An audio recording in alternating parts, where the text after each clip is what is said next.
Então a gente acaba sendo diferente do que o mercado está oferecendo, né? Então a gente sabe que trabalhar com peixaria tem seus desafios. E eu acho que a gente está um pouco à frente, porque a gente conseguiu romper isso e ir trabalhando cada dificuldade. Então tem dificuldade na cadeia inteira, mas a gente foi rompendo isso e o cliente começou a reconhecer a gente como realmente uma peixaria diferenciada. É a única rede que eu conheço que vende mais peixe do que aves. Então acho que foi conhecer o cliente, saber o que ele quer, né, fez a diferença. O meu cliente, ele é um cliente que gosta de novidades. Ele gosta. Né? Ele gosta de novidade. Não é que ele pede, mas ele gosta. Aí tem a rejeição ao congelado por causa daqueles que não trabalham adequadamente.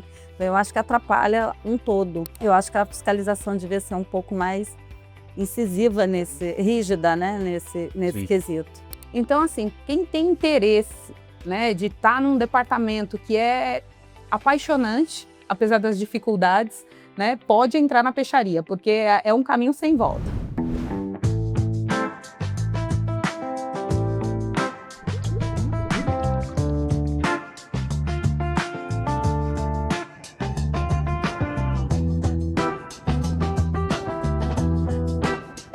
Este episódio é patrocinado por Apas Show.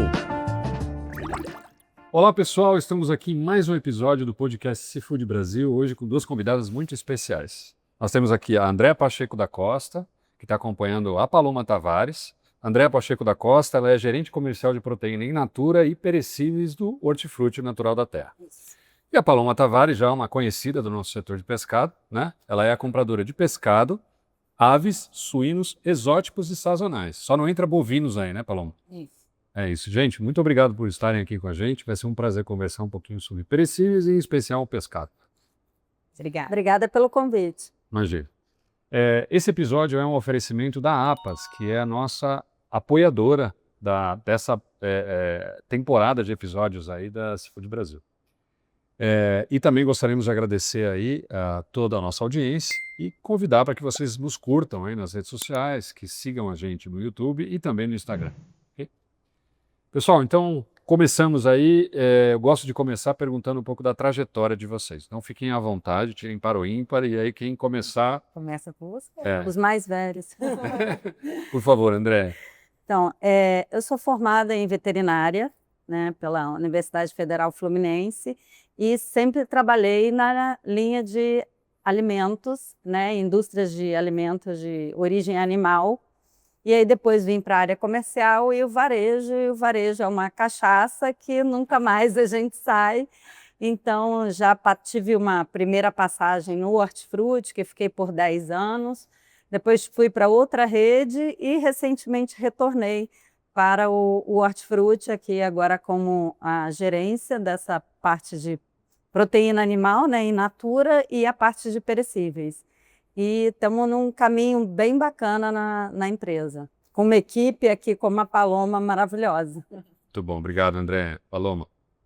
Então, eu iniciei na empresa na parte da floricultura, né? Aí tive a oportunidade de ir para a peixaria, a parte operacional, né? Então fui para a peixaria, fiquei por 10 anos trabalhando na peixaria, inaugurando algumas lojas. E há quase 15 anos eu tive a oportunidade de ir para a área comercial, fazer a gestão, conhecer um pouco mais da parte comercial.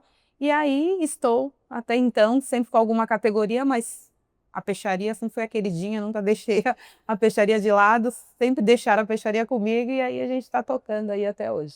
Muito bem.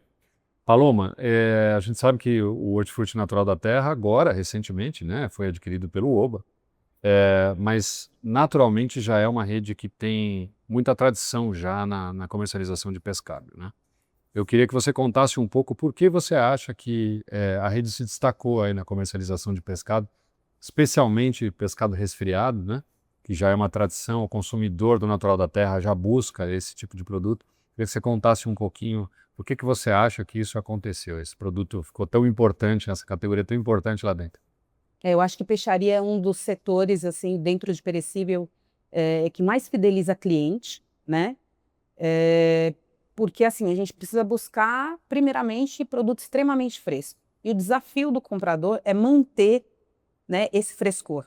né? Manter esse frescor. Então, desde a cadeia, desde o início, né? Desde a compra, que a gente sabe que boa parte do pescado fresco é comprado dentro do CEAGESP, tá? Eu tenho uma outra piscicultura que traz fresco direto, né? Que eu tirei o intermediador, mas boa parte eu trago o pescado ali do CEAS. Isso tanto para o Natural da Terra quanto para as lojas hortifruti, é isso? Sim, é que Sai do as CEAGESP. lojas Natural da Terra, né? 95% tem peixaria. O hortifruti, a gente tem algumas lojas que a gente fez alguns testes, né, com peixaria fresca, mas a grande maioria não tem. Ah, perfeito. Tá? Então, o Natural da Terra tem uma fidelização maior na parte de pescados frescos, até por ter o balcão de peixaria. Né? Então, o nosso desafio é manter qualidade, né, manter sortimento adequado. Então, o cliente reconhece, né, o nosso departamento de peixaria como um departamento diferenciado, para a gente ter produtos não só o trivial, então a gente oferece, se ele for buscar um robalo, ele vai encontrar, se ele for buscar, de repente, um badejo, estando dentro da época, ele vai encontrar, um vermelho ele vai encontrar, então a gente acaba sendo diferente do que o mercado está oferecendo, né? Então a gente sabe que trabalhar com peixaria tem seus desafios, e eu acho que a gente está um pouco à frente, que a gente conseguiu romper isso e ir trabalhando cada dificuldade. Então tem dificuldade na cadeia inteira, mas a gente foi rompendo isso e o cliente começou a reconhecer a gente como realmente uma peixaria diferenciada. E só para corroborar com números, o que ela está falando, que fideliza o cliente, é a única rede que eu conheço que vende mais peixe do que aves.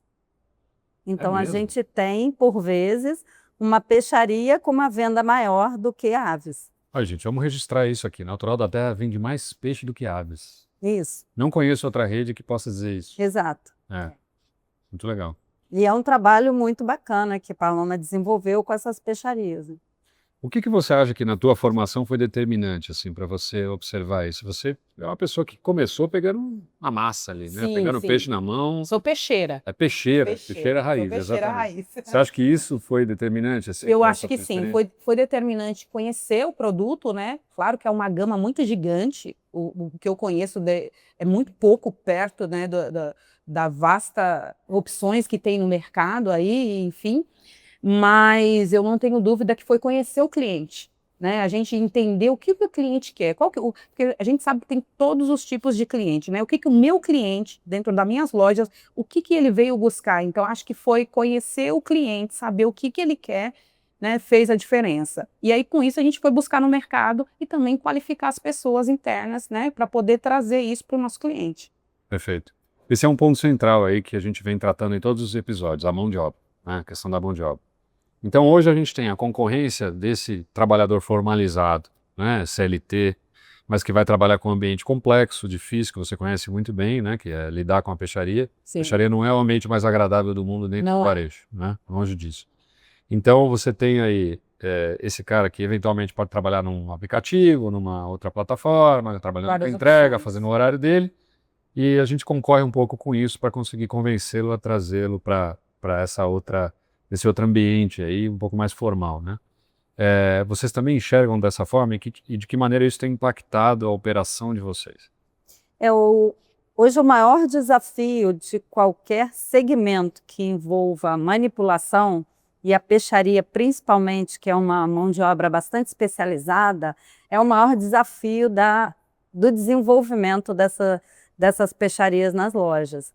E, assim, realmente a dificuldade da contratação e o turnover, né, que é o que você falou, tem opções, né, de trabalhos informais, né, mais atrativos, que não trabalha sábado e domingo. Então, essa é uma grande dificuldade para toda a prestação de serviço que envolve a peixaria. E, assim, o que foi feito na empresa uns anos atrás é a formação interna. Então, assim, a gente trazer uma pessoa que tenha interesse para desenvolver a atividade com um reconhecimento em salário, com crescimento profissional. Então, esse é Então, uma dica para isso, né? Uma mobilidade dentro do próprio Interna. corpo de funcionários. interno. Exatamente. Aham, Buscar vamos trazer internamente quem tem interesse em especializar, né? De aprender dentro desse segmento, aí a gente dá oportunidade. No teu caso, por exemplo, vamos aproveitar que você tem essa trajetória tão bonita, né? Se puder até assim dar um recado, que recado que você daria para aquela pessoa que está pensando em entrar nesse segmento, se tornar um peixeiro ou peixeira? Ah, sim. Primeiro, para mim é apaixonante, né? Eu acho que é uma categoria difícil, não é uma categoria fácil, mas a partir do momento que você vê que você aprende todo dia, não é algo que limita, você aprendeu ou não, tudo que eu sei, não. O que eu sei eu aprendi aqui, mas eu sei que fora tem muita coisa ainda para ser aprendido. E todos os dias com um fornecedor, né, internamente, aprendendo às vezes um corte diferenciado, a gente aprende internamente com os próprios peixeiros, né, com os fornecedores, né, com outras redes. Então você vê que você vai aumentando a gama do seu conhecimento. Então, assim, quem tem interesse, né, de estar num departamento que é apaixonante, apesar das dificuldades, né, pode entrar na peixaria, porque é um caminho sem volta. Muito bom, obrigado, Paloma. Pessoal, aproveitar para dar um recado aqui, nós estamos lançando o Dossiê Pescado no Varejo, é um estudo exclusivo da Seafood Brasil, que contou inclusive com a participação da Paloma, para que a gente pudesse diagnosticar aí quais são os desafios e oportunidades dessa comercialização da proteína mais saudável do planeta, aqui já sendo pouco neutro, né? Mas enfim, estou defendendo o nosso peixe. Mas eu queria convidar todos vocês aí para baixarem o estudo e acessarem, que tem muitos insights interessantes. Um dos insights bacanas aí desse estudo é a questão da conveniência, que eu queria explorar com vocês. Hoje a gente sabe que o consumidor, uma das barreiras aí para o incremento do consumo de pescado é justamente o que eu faço com isso, né? Ele chega na peixaria e se é um filé de tilápia, é um salmão, ele já sabe mais ou menos para onde encaminhar, mas o resto ele fica um pouco travado, né? Então, de que maneira que o varejo pode ajudar esse consumidor a encontrar um caminho das pedras? Isso acontece via educação na própria loja, o próprio peixeiro pode ajudar, ou a indústria pode ajudar também fornecendo produtos com mais conveniência? O que vocês acham? Eu acho que é um conjunto, né? É um conjunto. Eu acho que o fornecedor, a indústria, ela precisa ter a comunicação, ela precisa trazer isso para dentro do varejo, né? Então, quando a gente fala de um tambaqui que seja, então, assim, o que eu faço com o tambaqui? Quais são as opções?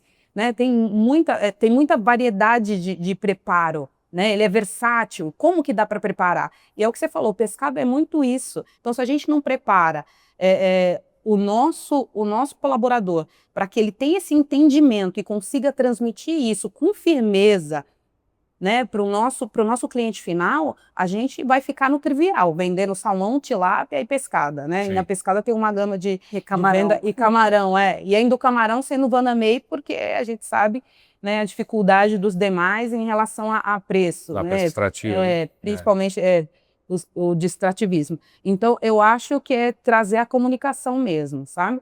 Uhum. Não é isso, André? É isso. Uma outra oportunidade é a indústria trazer um pouco mais de tecnologia. Então, a gente vê, tanto no bovino quanto em aves até mais, que é uma proteína de menor valor, eles já trazem um produto pronto para air fryer, um produto pronto para consumo, um produto já cozido, desfiado. Então, assim, eu acho que a indústria do pescado ainda tem isso a desenvolver para aumentar esse consumo com praticidade. Então, a gente, pelo menos os nossos clientes, são, em geral, famílias pequenas, praticidade, e nas nossas lojas a gente tem um produto temperado, pronto para uma air fryer, pronto para uma frigideira, mas isso pode vir pronto da indústria, que hoje tem muito poucas opções. A gente estava comentando aqui antes nos bastidores, inclusive, falando dessa questão da conveniência, que é justamente um dos caminhos que a indústria vai é a questão da atmosfera modificada, né? E aí, André estava me dando uma... Atmosfera protegida. Olha lá, atmosfera protegida. Você que não sabia que a atmosfera modificada, agora, corretamente, a maneira correta de se chamar atmosfera modificada é a atmosfera protegida, ATP. Isso. É modificada simplesmente pelo fato dos gases serem modificados internamente. Mas a gente costuma falar protegida para que o consumidor não enxergue como tem alguma mudança no produto. Porque são apenas mudanças, assim, redução de oxigênio, aumento de outros gases, para que não tenha desenvolvimento microbiano e ele conserve por mais tempo. Porém, todas as características nutricionais e o frescor do peixe, ele é mantido. Então, hoje a gente está apostando muito com os parceiros com essa tecnologia para onde a gente não tem a peixaria manipulada. né? Então a gente tem feito uma parceria muito boa para trazer cada vez mais o produto no ATP para atender esse frescor. Perfeito. Inclusive no Rio de Janeiro, que não tem peixarias, não tem balcão de peixaria, esse tipo de produto são os primeiros de venda, né, André? É mesmo? É. Tilápia, salmão. E aí a gente está falando de tilápia, salmão, que outros itens em ATP vocês Atum, imaginam? atum. Atum, sardinha. Sardinha também? Sardinha. Filé de sardinha ou sardinha inteira? Filé, espalmada, isso. Espalmada. Espalmada. Interessante. Tem outros produtos que vocês vislumbram que poderiam entrar em ATP também e não tem ninguém fornecendo? Ó, a dica aí, pessoal. Não, Fornecedores. tem bastante, mas aí esbarra no preço, né? A gente tem fornecedor que já desenvolveu, filé de dourado, filé de namorado, filé... Mas aí quando vai para embalagem de 400 gramas, aí a gente sabe, tem todo o rendimento, toda a ficha técnica e joga para dentro do produto, Sim. fica muito caro. Então acaba o consumidor não comprando por isso. Tá. A gente esbarra no preço. O preço. Eu acho que é o desafio da indústria do pescado hoje para aumentar o consumo é o custo. O custo, diminuir o custo. A gente está falando, ainda assim, a gente está falando de um público que é classe B, classe A, certo? Exato. No caso do hortifruti natural da terra. Então a gente está falando de um público que também é um pouco mais exigente em relação ao produto, que tem talvez um pouco mais de informação a respeito daquele item de pescado e também, por outro lado, está procurando novidade, né? E experiências exclusivas, experiências inovadoras e tal. Como é que vocês trabalham essa questão junto com a indústria? Vocês provocam a indústria, me tragam novidades, eu estou buscando novidades. Como é que funciona normalmente essa conversa com a indústria? É exatamente isso. A gente provoca a indústria, mas a gente vê uma limitação em relação à indústria, né? Então, assim, muita gente querendo vender mais do mesmo. Então, a gente não tem muitas novidades dentro do setor de pescado, sabe? Então, quando vem me oferecer algo que eu já tenho, então é um salmão que eu já tenho, então é a forma que cortou diferente só, entendeu? Mas não tem algo assim, uma espécie diferenciada. A gente entende as dificuldades do setor, mas não tem isso da indústria, né? A gente vê muito mais do mesmo. E o teu cliente pede essas novidades? O meu cliente, ele é um cliente que gosta de novidades. Ele gosta. Né? Ele gosta de novidade. Não é que ele pede, mas ele gosta. Então a gente vê uma oportunidade, se tem, entendeu? Se a gente consegue oferecer essas novidades. Então, assim, o que a gente trouxe de novidade para dentro do nosso setor foi a gente mesmo que desenvolveu. Então, quando fala de um pescado temperado, a gente criou. Então, um atum no gergelim, a gente criou, não foi a indústria que trouxe, entendeu? Então, a gente vai buscando alternativas internas mesmo para trazer. Então, a gente sente falta da indústria trabalhar um pouco mais isso. Mas isso é um desafio, porque vocês são um varejo, não uma indústria. Mas acabam atuando um pouco como indústria para serem inovadores. Esse é o desafio da mão de obra, né? Por isso é importante desenvolver parcerias com fornecedores. Agora, semana que vem, eu e Paloma estamos indo a Portugal desenvolver a embalagem do nosso corte de bacalhau especial para o fim de ano. Então, isso é uma parceria onde a gente vai desenvolver o corte e a embalagem que a gente quer entregar para os nossos clientes para o fim do ano, né, Paulo? Muito olhando para o que ele fala na loja.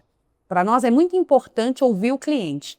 Então, assim, se ele pega uma embalagem, ele não gosta e ele dá um feedback, a gente leva isso a muito sério. Então, assim, primeiro a gente tem olhos de cliente. Então, assim, o cliente está achando legal essa embalagem, entendeu? É essa forma que a gente quer agradar o cliente. Claro que tudo isso vai trazer, ele vai respingar na venda. A venda não está acontecendo por qual motivo? Então, a gente tem que estar atento nisso e saber. Às vezes não é o produto em si, mas a embalagem, né, que é o primeiro impacto dele, né, que ele bate o olho, poxa, não tá legal, aí ele vai olhar o produto.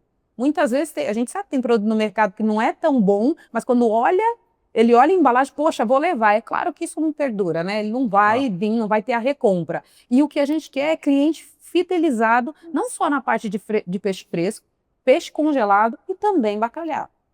Vamos explorar um pouquinho essa questão do congelado. A gente falou bastante de resfriado, né?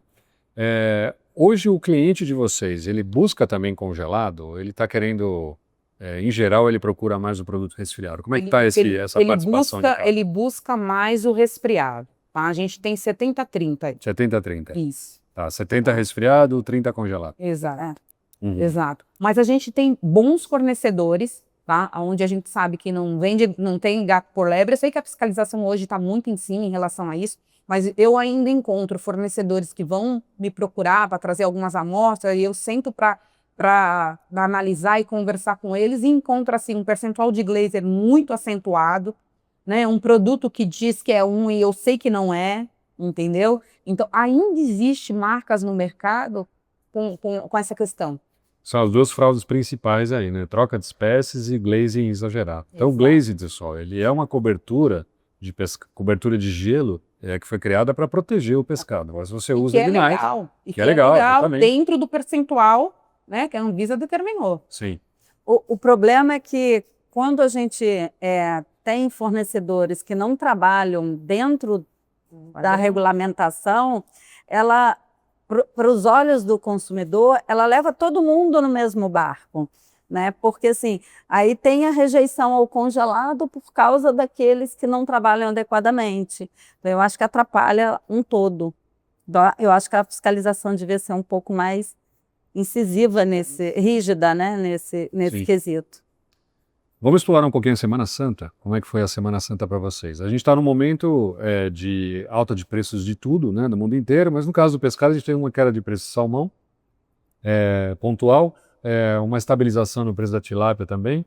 Não sei como se comportaram os outros produtos especificamente, mas assim, vocês acham que qual foi o principal fator motivador a melhora do desempenho da Semana Santa esse ano em relação ao ano passado?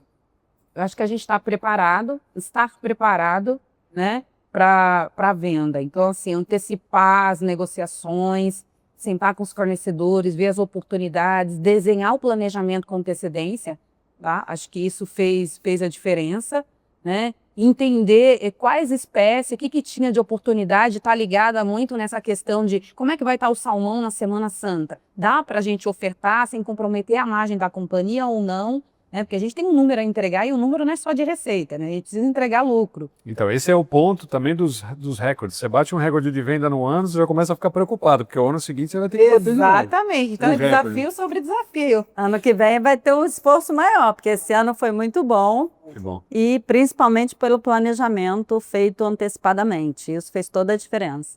A gente teve um crescimento de 2 dígitos ali na Semana Santa. Foi bem importante, não só para a peixaria dentro da nossa empresa, porque a gente sabe que quem compra um bom peixe leva um bom azeite, então, né, leva um bom azeite, leva um bom tempero, leva uma boa verdura. Então, é o complemento do mix, é a cesta do cliente, né? Então, a gente fala que o salmão, de repente, é a chave principal para que ele venha aumentar a cesta. Então, é importante essa sazonalidade dentro do nosso negócio. Quer dizer que o peixe está invertendo um pouco a lógica. O peixe é a isca Muitas vezes. para outras compras. Quem vai buscar ali um camarão, por exemplo, ele vai pegar um arroz arbóreo, ele vai pegar uma outra... Fazer um risoto, por exemplo. Exatamente. Então, Ele nunca leva só a proteína. Exato. E uma coisa legal que nossas lojas fazem é a questão da degustação, né? Então, a degustação, não só na loja, mas o fornecedor trazendo isso também, faz com que a gente coloque ali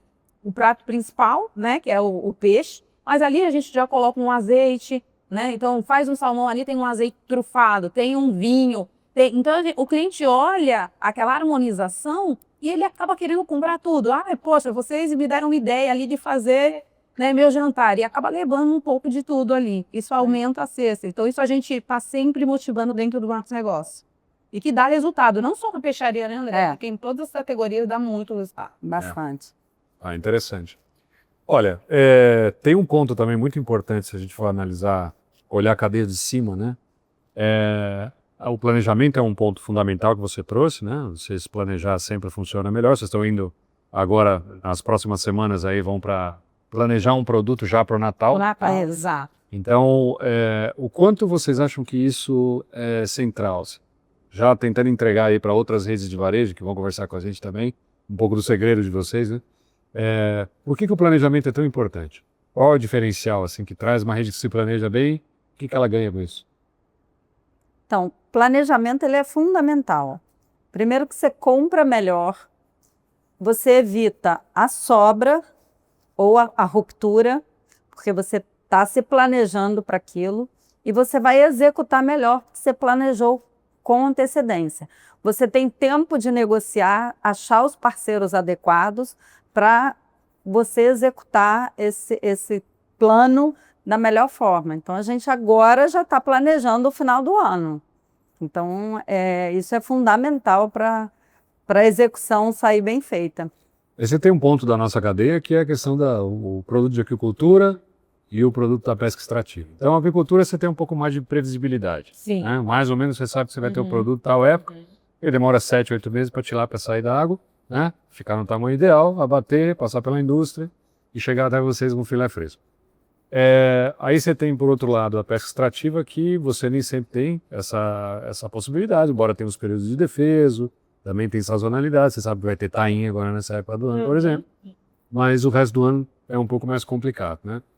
Hoje, como é que está a participação aí de produtos da pesca extrativa versus produtos da aquicultura, mais ou menos? Dentro das lojas de São Paulo, está em torno de 30% extrativismo, né? Contra 70, 70% de 30, aquicultura.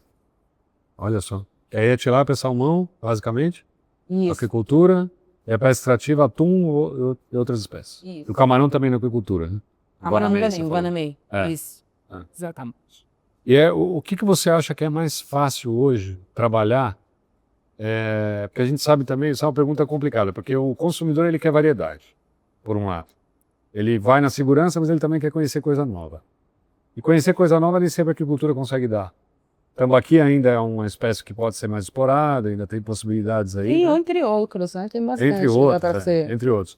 O que você está enxergando hoje de potencial na agricultura? Essa era a pergunta. Para diversificação e inovação. E o que você enxerga de potencial na pesca? Vou dar um exemplo da pesca. Camarão carabineiro, por exemplo, que teve uma febre, todo mundo queria o camarão carabineiro e tal, e só tem um fornecedor. Exato. Então ficou difícil no Brasil inteiro. Né? E não é um produto barato. Não. Né? Não é um produto barato. O que eu vi como oportunidade, vejo como oportunidade, a questão do extrativismo aí, eu fui por um caminho para evitar a ruptura e atender o cliente de alguns itens, ter uma compra de produtos congelados a bordo, né? Para que ele não perca toda a característica do frescor, né? Porque ele é congelado ainda no bar. Então, camarão rosa, por exemplo, polvo, lula, né? Eu desenvolvi com um fornecedor onde ele já traz dessa forma para mim do barco, né? Então ele congela em porções menores, onde meu time pode, a lula, por exemplo, um pacotinho de 2 quilos. Pega aquele produto, descongela tecnicamente. O visual, você olha e fala, meu Deus, estou pescado nem percebe a diferença. Você congelado a bordo. Então não demorar ali a deriva 10, 15 dias até chegar e passar por todo o processo dentro da indústria. Então, assim, isso foi um caminho para a gente manter camarão rosa, lula, polvo, entre outros, né, dentro da peixaria. Claro que isso são algumas opções, né, onde a gente tinha um pouco mais de dificuldade dentro do mercado. E o peixe fresco mesmo, peixe inteiro e tudo mais, tainha, anchova, robalo, é comprado diariamente fresco. Então, estar atento o que o cliente quer e, principalmente, a sazonalidade e o período. Então, dentro da semana, eu consigo identificar qual que é a venda melhor dentro da semana, quais as espécies que vendem melhor dentro da semana. E, final de semana, dar uma segurada, né, e comprar as espécies que têm uma desenvoltura melhor de venda. Então, fazer esse balanço aí ajudou bastante a gente nessa questão. Esse acompanhamento é muito no detalhe. Então, assim, a Paloma tem isso assim, muito na ponta da unha mesmo, porque é um produto que vai para o lixo com muita facilidade. Então, a gente aumenta a perda muito rapidamente se isso não tiver muito controle. Vocês trabalham numa rede que olha muito para números? Muito. Quanto do seu tempo você passa olhando o número? O tempo todo. Bastante. Tudo que a gente vai fazer, sentar com o fornecedor, qualquer coisa que eu vá fazer, eu tenho que olhar não. Então a gente tem que estar o tempo todo de olho no número.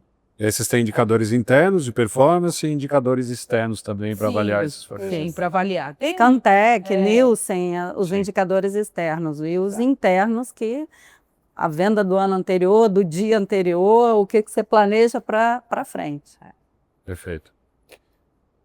A gente falou bastante aqui da questão da matéria-prima, a produção, voltamos um pouco para trás aí na cadeia. Eu queria encerrar esse nosso episódio aqui falando um pouco sobre o perfil do consumidor.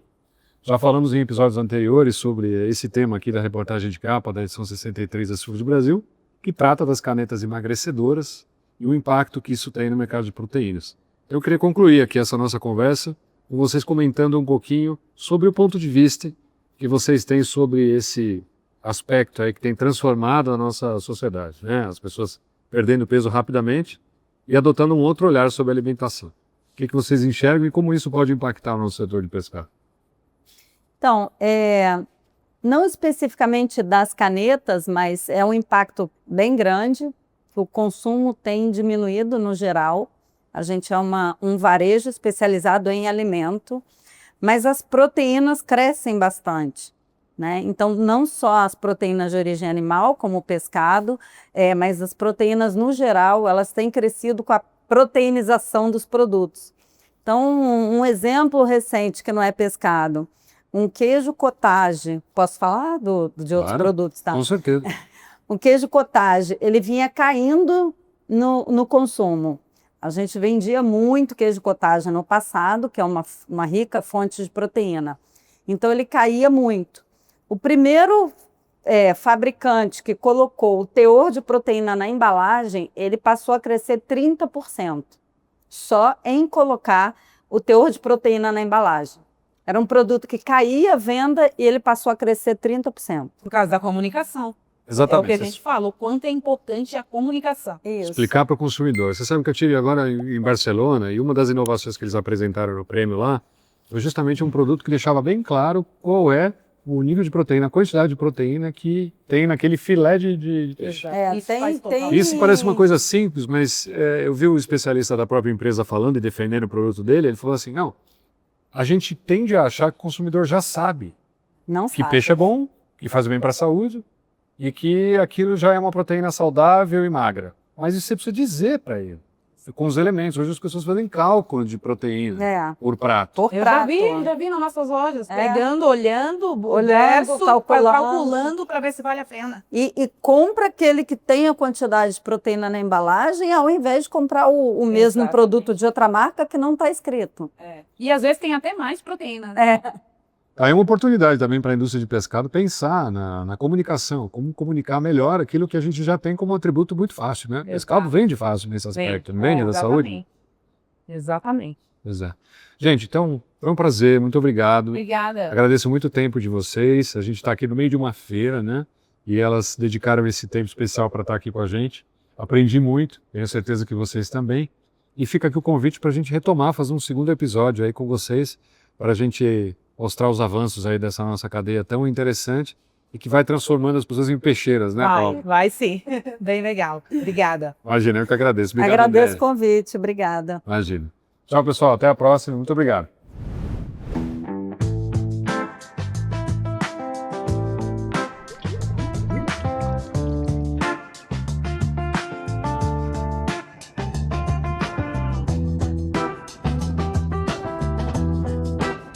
Este episódio é patrocinado por Apas Show.